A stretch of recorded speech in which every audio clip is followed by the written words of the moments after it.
गुरु प्यारिओ, वाहिगुरु जी का खालसा, वाहिगुरु जी की फतेह। पिछले 9 दिनों तो दास आप जी दे नाल गुरु का संकल्प विषय की विचार साझी कर रहा है, जिहदे विच कल तो असी गुरबाणी राही यह समझने की कोशिश कर रहे हैं कि किहड़ी बाणी गुरु है। इस तो पिछले भाग दे विच समझिया सी कि सतगुरु कौन है। उत्थों सानू समझ लगी कि बाणी गुरु है, गुरबाणी गुरु है। कल बेनती की सी, सतगुरु ने आप गुरबाणी फैसला करता केतिया खानी केतिया बाणी केते पात नरिंद। कई बाणियां ने उन्हें फैसला भी सतगुरु कर गए ने कि किहड़ी बाणी गुरु है। मैं कल बेनती की सी, अज फिर दोहरा दिया। जिसले सतगुरु ने गुरु ग्रंथ साहब जी को गुरगद्दी देती, गुरु गोबिंद सिंह महाराज ने तो फैसला कर गए कि गुरु ग्रंथ साहब की बाणी जिहड़ी है गुरु है। सिख दे अंदर कोई दुविधा को भटकना होनी नहीं चाहिए, पर की कहा यही कह सकांगा भी सिख भोला है ते भटकाउण वाले बहुत ने। सिख का भोलापन सिर्फ भोलापन नहीं, अज्ञानता भी है। ज्ञान के सागर के किनारे ते बैठ के या इंज कहां ज्ञान के सागर च वड़ के ये तिहाया, क्योंकि सागर दे विच वड़िया और उस सागर का जल नहीं छकिया, उसका ज्ञान नहीं प्राप्त किया, इस करके तिहाया। किहड़ी बाणी गुरु है, इसका फैसला करने लई अज पहला प्रमाण जो मैं आप जी नाल साझा कर लगा, गुरु अमरदास पातशाह का उच्चारण किया होया, जिथे तीजे नानक बख्शिश करते ने, गुर का शब्द गुर थे टिकै होर थे प्रगट ना होए। बड़ा बड़ा फैसला है कि गुरु का शब्द सिर्फ गुरु के अंदर टिकदा है। जे है ही सिर्फ गुरु के अंदर, फिर बाहर तो लभ्या नहीं जा सकता, क्योंकि नाल ये भी फैसला करता है होर थे प्रगट ना होए।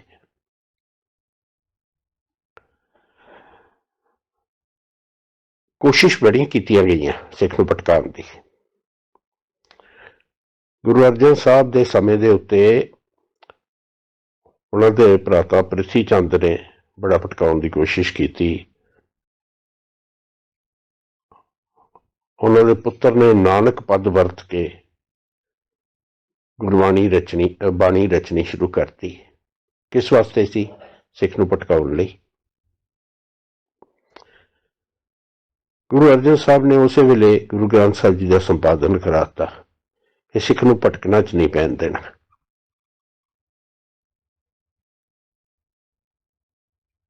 और उसे गुरु ग्रंथ साहब जी ने गुरु गोबिंद सिंह महाराज ने गुरगद्दी दी, कुछ गुरु तेग बहादुर साहब के शब्द दर्ज करा के 115 गुरु तेग बहादुर साहब के शब्द इस करके दर्ज कराए क्योंकि गुरगद्दी गुरु ग्रंथ साहब को देनी सी ते कोई ऐसी भटकना न रह जाए गुरु ग्रंथ साहब तो बाहर भी कोई गुरबाणी है। गुरबाणी गुरु ग्रंथ साहब जी दे विच ही होनी चाहिए है। और इत्थों तक सीमा नहीं रखी कि गुरु साहबान की उच्चारण की हुई बाणी ही गुरु है। भगत साहबान की, पट साहबान की बाणी, गुरसिखां की बाणी, लेकिन वो सारी गुरु ग्रंथ साहब जी दे विच संकलित करती भी सिख नूं बाहर ना भटकना पवे। गुरु का शब्द गुरु के अंदर ही पर टिकदा है। जो शब्द गुरु ग्रंथ साहब जी दे विच है वो ही गुरु है। ये फैसला गुरु का मेरा नहीं।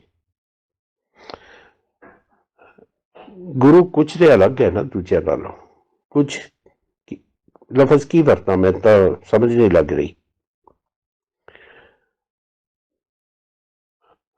गुरु अंगद साहब, उन्होंने जीवन का कोई ऐसा पहला नहीं मिलता कि पहला उन्होंने कोई कवितावां बनाइया होन, कोई श्लोक रचे होन। जिसले गुरगद्दी मिल गई 62 श्लोक उच्चारण किए। गुरु अमरदास पातशाह वड्डी उम्र दे विच आके गुरु बने, पर ऐसा कोई प्रमाण नहीं मिलता भी उस तो पहला उन्होंने कोई कवितावां रचिया होन, कोई दोहे रचे होन, कोई शब्द रचे होन। ਤੇ ਗੁਰਗੱਦੀ ਮਿਲਣ ਤੋਂ ਬਾਅਦ 977 ਸ਼ਬਦ ਰਚਤੇ, 977 ਸ਼ਬਦਾਂ ਦਾ ਖਜ਼ਾਨਾ। ਔਰ ਜਿਹੜੇ ਕਰਮ ਆਪ ਕਰਦੇ ਰਹੇ ਸਨ ਪਹਿਲਾਂ, ਤੀਰਥਾਂ ਤੇ ਜਾਣਾ, ਹਿੰਦੂ ਕਰਮ ਕਾਂਡ ਕਰਨੇ, ਉਹਨਾਂ ਸਾਰਿਆਂ ਨੂੰ ਰੱਦ ਕੀਤਾ ਉਹਨਾਂ ਸ਼ਬਦਾਂ ਦੇ ਵਿੱਚ। ਕਿੱਡਾ ਵੱਡਾ ਇਨਕਲਾਬ ਹੈ।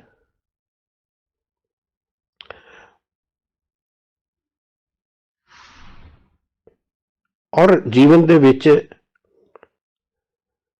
ਇਹ ਇਨਕਲਾਬ ਕਿ ਇੰਨੀ ਵੱਡੀ ਉਮਰ ਤੱਕ ਕਦੀ ਕੋਈ ਕਵਿਤਾ ਨਹੀਂ ਸੀ ਕੀਤੀ, ਕੋਈ ਉਹਨਾਂ ਦਾ ਨਹੀਂ ਮਿਲਦਾ ਕਿ ਉਹਨਾਂ ਦੇ ਪਹਿਲੇ ਜੀਵਨ ਦੇ ਕੋਈ ਐਸੀ ਰਚਨਾਵਾਂ ਹੋਣ। ਸਾਰਿਆਂ ਦੇ ਉੱਤੇ ਨਾਨਕ ਪਦ ਦੀ ਮੋਹਰ ਲੱਗੀ ਹੋਈ ਹੈ। ਇਹਦਾ ਮਤਲਬ ਨਾਨਕ ਜੋਤ ਮਿਲਣ ਤੋਂ ਬਾਅਦ, ਨਾਨਕ ਜੋਤ ਉਹਨਾਂ 'ਚ ਪ੍ਰਗਟ ਹੋਣ ਤੋਂ ਬਾਅਦ ਉਚਾਰਨ ਕੀਤੀਆਂ ਗਈਆਂ ਨੇ। ਇਤਨਾ ਸ਼ਬਦਾਂ ਦਾ ਖਜ਼ਾਨਾ ਔਰ ਅਨਮੋਲ ਖਜ਼ਾਨਾ ਰਚ ਦਿੱਤਾ। ਇਹ ਵੀ ਸੰਸਾਰ ਦੇ ਸਾਹਮਣੇ ਪ੍ਰਗਟ ਕਰ ਦਿੱਤਾ ਕਿ ਗੁਰੂ ਦਾ ਸ਼ਬਦ ਗੁਰੂ ਦੇ ਅੰਦਰ ਹੀ ਪ੍ਰਗਟ ਹੁੰਦਾ ਹੈ। ਗੁਰ ਦਾ ਸ਼ਬਦ ਗੁਰਥ ਹੈ, ਟਿਕ ਹੈ, ਗੁਰਥ ਹੈ ਪ੍ਰਗਟ ਨਾ ਹੋਏ।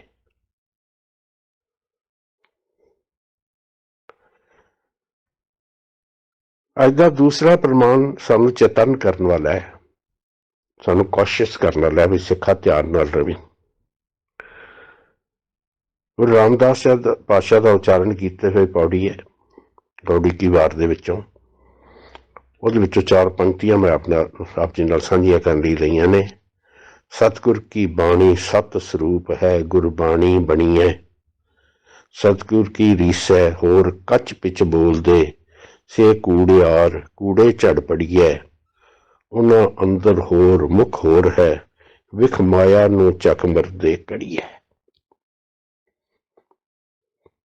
ਸਭ ਤੋਂ ਪਹਿਲਾਂ ਦਾ ਫੈਸਲਾ ਕਿ ਸਤਿਗੁਰ ਕੀ ਬਾਣੀ, ਗੁਰੂ ਦੀ ਬਾਣੀ, ਗੁਰੂ ਗ੍ਰੰਥ ਸਾਹਿਬ ਜੀ ਦੀ ਬਾਣੀ ਸਤ ਸਰੂਪ ਹੈ, ਪਰਮੇਸ਼ਰ ਦਾ ਰੂਪ ਹੈ। ਅਕਾਲ ਪੁਰਖ ਦਾ ਆਪਣਾ ਸਰੂਪ ਹੈ। ਤੇ ਦੂਜੀ ਨਾਲ ਹਦਾਇਤ ਸਾਨੂੰ ਗੁਰਬਾਣੀ ਬਣੀ ਹੈ, ਸਿੱਖਾਂ ਤੋਂ ਗੁਰਬਾਣੀ ਬਣਨਾ ਹੈ। ਕਿਵੇਂ ਬਣਾਂਗੇ ਗੁਰਬਾਣੀ? ਗੁਰਬਾਣੀ ਪੜ੍ਹ ਕੇ ਉਹਨੂੰ ਗਹਿਰਾਈ ਨਾਲ ਵਿਚਾਰ ਕੇ ਉਹਦੇ ਗੁਣਾਂ ਨੂੰ ਜਦੋਂ ਆਪਣੇ ਜੀਵਨ 'ਚ ਧਾਰਨ ਕਰ ਲਵਾਂਗੇ, ਸਾਰਾ ਜੀਵਨ ਗੁਰਬਾਣੀ ਅਨੁਸਾਰ ਹੋ ਜਾਏਗਾ, ਗੁਰਬਾਣੀ ਦੀ ਸਿੱਖਿਆ, ਗੁਰਬਾਣੀ ਦੇ ਉਪਦੇਸ਼ ਅਨੁਸਾਰ ਹੋ ਜਾਏਗਾ। ਅਸੀਂ ਗੁਰਬਾਣੀ ਬਣ ਗਏ। ਉਹਦੇ ਵਾਸਤੇ ਕਿਤਾਬੀ ਰੂਪ ਥੋੜ੍ਹੀ ਧਾਰਨ ਕਰਨਾ ਪਏਗਾ, ਜਾਂ ਵੱਖਰੀ ਰੂਪ ਥੋੜ੍ਹੀ ਧਾਰਨ ਕਰਨਾ ਪਏਗਾ। ਗੁਣ ਕਿਆ ਗੁਣੀ ਸਮਾਮਣੇ ਹੈ। ਜਿਸ ਵੇਲੇ ਗੁਰਬਾਣੀ ਦੇ ਗੁਣ ਸਾਡੇ ਜੀਵਨ 'ਚ ਆ ਗਏ, ਅਸੀਂ ਆਪਣੇ ਜੀਵਨ ਨੂੰ ਉਹਦੇ ਮੁਤਾਬਕ ਢਾਲ ਰਿਹਾ ਤੇ ਗੁਰਬਾਣੀ ਬਣ ਗਏ। ਫਿਰ ਨਾਲ ਸਾਨੂੰ ਚੇਤਨ ਕਰਤਾ, ਖਿਆਲ ਕਰੀ ਗੁਰਬਾਣੀ ਬਣਨਾ ਹੈ। ਹੋਰ ਬੜੇ ਭੁਲੇਖੇ ਪਾਉਣ ਵਾਲੇ ਨੇ ਤੈਨੂੰ। ਸਤਿਗੁਰ ਕੀ ਰੀਸ ਹੈ ਹੋਰ ਕੱਚ ਪਿੱਛ ਬੋਲਦੇ। ਦੂਜੀਆਂ ਜਿਹੜੀਆਂ ਰਚਨਾਵਾਂ ਮੁਕਾਬਲੇ ਤੇ ਬਣਾਈਆਂ ਗਈਆਂ ਜਾਂ ਬਣਾਈਆਂ ਜਾ ਰਹੀਆਂ ਨੇ, ਉਹਨਾਂ ਨੂੰ ਸਤਿਗੁਰੂ ਕੱਚ ਪਿੱਛ ਕਹਿ ਰਹੇ ਨੇ। ਔਰ ਉਹਨਾਂ ਨੂੰ ਬਣਾਉਣ ਵਾਲਿਆਂ ਨੂੰ ਪਤਾ ਕੀ ਕਹਿ ਰਹੇ ਨੇ, ਜਿਨ੍ਹਾਂ ਨੇ ਉਹ ਬਣਾਈਆਂ ਨੇ, ਰਚੀਆਂ ਨੇ, ਸੇ ਕੂੜਿਆਰ। ਉਹਨਾਂ ਜ਼ਿੰਦਗੀ ਬਾਰੇ ਕਹਿ ਰਹੇ ਨੇ ਕੂੜੇ ਝੜ ਪੜੀ ਹੈ।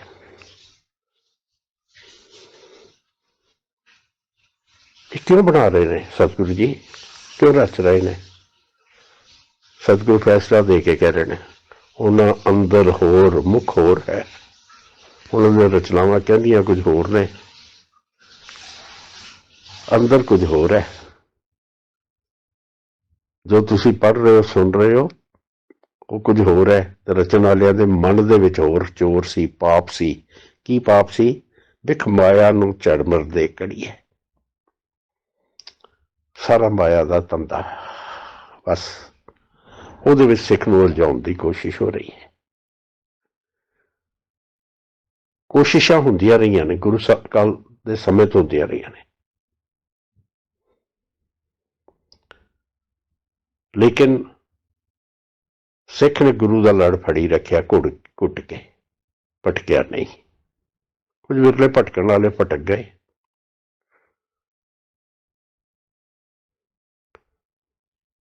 ਅੱਜ ਵੀ ਭਟਕਣ ਵਾਲੇ ਭਟਕੀ ਜਾਂਦੇ ਨੇ। ਜਿਨ੍ਹਾਂ ਨੂੰ ਗੁਰੂ ਪ੍ਰਤੀ ਦ੍ਰਿੜਤਾ ਹੈ, ਜਿਨ੍ਹਾਂ ਨੂੰ ਵਿਸ਼ਵਾਸ ਹੈ ਕਿ ਗੁਰ ਕਾ ਸ਼ਬਦ ਗੁਰਥ ਹੈ ਟਿਕੈ, ਉਰਥ ਹੈ ਪ੍ਰਗਟ ਨਾ ਹੋਏ, ਉਹ ਨਹੀਂ ਭਟਕਦੇ। ਆਪਾਂ ਵੀ ਨਹੀਂ ਭਟਕਣਾ। ਦ੍ਰਿੜ ਰਹਿਣਾ ਹੈ ਗੁਰੂ ਦੇ ਸ਼ਬਦ ਦੇ ਉੱਤੇ, ਗੁਰਬਾਣੀ ਦੇ ਉੱਤੇ। ਉਹ ਹੈ ਗੁਰੂ ਦਾ ਸ਼ਬਦ ਜੋ ਗੁਰੂ ਗ੍ਰੰਥ ਸਾਹਿਬ ਜੀ ਦੇ ਵਿੱਚ ਹੈ। ਗੁਰਬਾਣੀ ਉਹ ਹੈ ਜੋ ਗੁਰੂ ਗ੍ਰੰਥ ਸਾਹਿਬ ਜੀ ਦੇ ਵਿੱਚ ਹੈ, ਔਰ ਉਹ ਗੁਰੂ ਹੈ। ਉਹਨੂੰ ਗੁਰੂ ਪਦਵੀ ਮਿਲੀ ਹੈ, ਉਹਨੂੰ ਗੁਰੂ ਦਾ ਸਤਿਕਾਰ ਮਿਲਿਆ, ਹੋਰ ਕਿਤੇ ਨਹੀਂ ਭਟਕਣਾ। ਆਪਾਂ ਵਿਸ਼ੇ ਨੂੰ ਹੋਰ ਗਹਿਰਾਈ ਜਾ ਕੇ ਵਿਚਾਰਾਂਗੇ। ਅੱਜ ਬਸ ਇਤਨੇ ਕੁ ਬਚਨ ਪ੍ਰਵਾਨ ਕਰਨਾ। ਹੋਈਆਂ ਭੁੱਲਾਂ ਵਾਸਤੇ ਖਿਮਾ ਬਖਸ਼ ਦੇਣਾ ਜੀ। ਵਾਹਿਗੁਰੂ ਜੀ ਕਾ ਖਾਲਸਾ, ਵਾਹਿਗੁਰੂ ਜੀ ਕੀ ਫਤਿਹ।